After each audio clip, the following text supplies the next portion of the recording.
আসসালামু আলাইকুম। আজকে আমি গরুর মাংস ভুনা দেখাবো।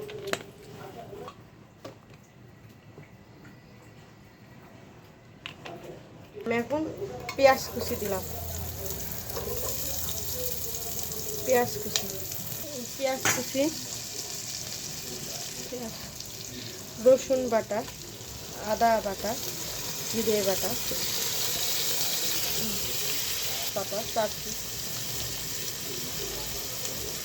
দারচিনি, লবঙ্গ, ইলাচ ফল, লবঙ্গ ও গোলমরিচ, ধনের গুঁড়া 1 চামচ, লবণ, লবণ,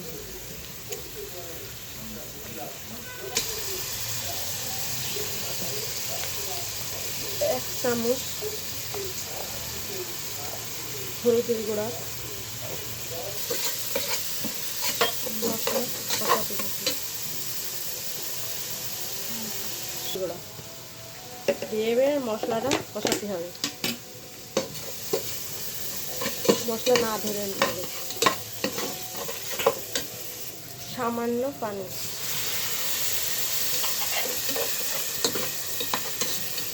যতক্ষণ তেল না উঠবে সেগুলোর মাংসটা দিয়ে দিলাম মশলার ভিতরে, দিয়ে কিছুক্ষণ কষাতে থাকবো 10 মিনিট। তারপর কিছুক্ষণ পরে 10 মিনিট পরে আবার ঢাকনা দিয়ে দেবো।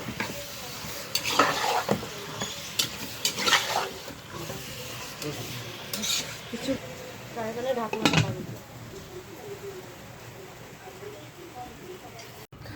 10 মিনিট পরে আমি কষানো মাংসটা নেড়ে দিলাম, কষানো হোক 10 মিনিট। এখন